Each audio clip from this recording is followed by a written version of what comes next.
Hello বন্ধুরা, আমি আপনাদের দেখাবো জেডবাজ অ্যাকাউন্ট কিভাবে করতে হয়। তার আগে চ্যানেলটি সাবস্ক্রাইব করে পাশে থাকুন এবং যাদের অফিসিয়াল অ্যাকাউন্ট লাগবে আমার সাথে যোগাযোগ করুন। জেডবাজ অ্যাকাউন্ট খোলার জন্য ভিডিও ডিসক্রিপশনে লিংক দেওয়া আছে, লিংকে ক্লিক করার পরে সরাসরি আপনাদের সাইন আপ পেজে নিয়ে আসবে। এখান থেকে আপনারা ওল্ড ভার্সনে যেভাবে সাইন আপ করবেন, নিউ ভার্সনের নোটিফিকেশনটি আসলে এখান থেকে ক্লোজ করে দিবেন। এরপর এখানে ইউজার নেম পাসওয়ার্ড নাম্বার দিয়ে কন্টিনিউ করতে হবে। ফার্স্ট ইউজার নেম দিতে হবে। ইউজার নেম যদি এক্সিট দেখায় বা ইউজার নেম হচ্ছে না, তাহলে নামের সাথে আপনার ফোন নাম্বারের 5টা বা 6টা সংখ্যা অ্যাড করে দিবেন।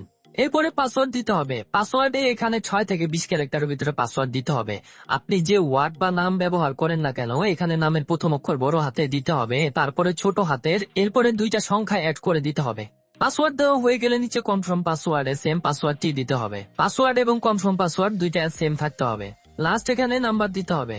নাম্বারটি দেওয়া হয়ে গেলে এখানে একটি স্ক্রিনশট রেখে দিবেন। দেখা গেছে ইউজার নেম পাসওয়ার্ড মনে নাও থাকতে পারে, এর জন্য একটি স্ক্রিনশট রাখবেন। এখানে সবকিছু ঠিকঠাক আছে কিনা দেখে নিচে কন্টিনিউতে ক্লিক করে দিবেন। এখন অ্যাকাউন্টটি সাকসেসফুলি ভাবে ওপেন হয়ে গেছে। আপনারা ভুলবশত যদি ব্র্যান্ড নিউ ভার্সনে চলে যান, তাহলে এখান থেকে ইউজার নেম নাম্বার দিয়ে কন্টিনিউতে ক্লিক করবেন, তারপরে পাসওয়ার্ড দিয়ে সাইন আপ করে নেবেন। অ্যাকাউন্টটি ওপেন হয়ে যাওয়ার পরে এখান থেকে সবগুলো নোটিফিকেশন ক্লোজ করে দিবেন। এরপরে নাম্বার ইমেল আইডি ভেরিফাই করতে হবে। এর জন্য নিচে মাই অ্যাকাউন্ট অপশনে ক্লিক করে দিবেন। এখান থেকে পার্সোনাল ইনফোতে ক্লিক করবেন। এখানে দেখুন নাম, নাম্বার, ইমেল আইডি ভেরিফাই করার জন্য অপশন আছে। ফার্স্ট আমি আমার অ্যাকাউন্টের নামটি দেব, তার জন্য এখানে অ্যাড অপশনে ক্লিক করে আমি আমার নামটি দিয়ে সাবমিট করে দেব। এরপর নিচে ডেট অফ বার্থ আছে, ডেট অফ বার্থটি দিয়ে সেভ করে দেব। এরপরে ইমেল আইডি দিতে হবে। আপনাদের যদি ইমেল আইডি থাকে তাহলে এখানে এডিট ইমেল আইডি দিয়ে দিবেন, আর যদি না থাকে তাহলে দেওয়ার প্রয়োজন নেই। আমার ইমেল আইডি আছে, তাই আমি এখানে আমার ইমেল আইডি দিয়ে সেভ করে দিব। সেভ করার পরে দেখুন এখানে ইমেল আইডির সাথে লেখা আছে নট ভেরিফাই। আমি ইমেল আইডি ভেরিফাই করব, এর জন্য নট ভেরিফাইতে ক্লিক করে দিব।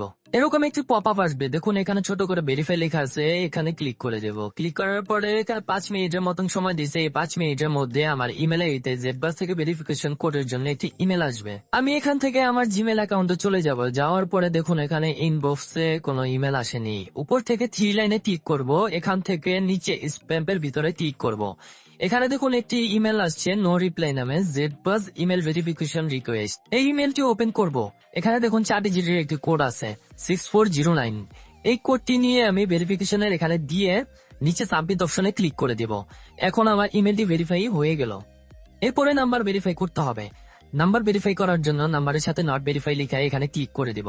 এরকম একটি পপ আপ আসবে, নিচে ভেরিফাই লেখা আছে, এখানে ক্লিক করে দিব। এখানে 5 মিনিটের মতন সময় দিয়েছে। এই 5 মিনিটের মধ্যে আমার এই নাম্বারের হোয়াটসঅ্যাপে একটি ওটিপি কোড আসবে। আপনারা যে নাম্বার দিয়ে অ্যাকাউন্ট করবেন সে নাম্বারে হোয়াটসঅ্যাপ না থাকলে অবশ্যই হোয়াটসঅ্যাপ ওপেন করে নেবেন। নাম্বার ভেরিফাই করার জন্য হোয়াটসঅ্যাপেই কোড আসবে। এখান থেকে আমি আমার হোয়াটসঅ্যাপে চলে যাব। যাওয়ার পরে দেখুন এখানে 4 ডিজিটের একটি কোড আসছে। এই কোডটি নিয়ে আমি খালি জায়গায় দিয়ে দিব। দেওয়ার পরে নিচে সাবমিট অপশনে ক্লিক করে দিব। এখন আমার অ্যাকাউন্টটি ফুললি ভেরিফাই হয়ে গেছে। আপনাদের যদি অ্যাকাউন্ট করতে সমস্যা হয় আমার সাথে যোগাযোগ করবেন, অ্যাকাউন্ট করে দিব। অফিসিয়াল অ্যাকাউন্টে যে কোনো ধরনের সমস্যার সমাধান করে দেওয়া হয়। ভিডিওটি ভালো লেগে থাকলে অবশ্যই লাইক, কমেন্ট এবং সাবস্ক্রাইব করবেন।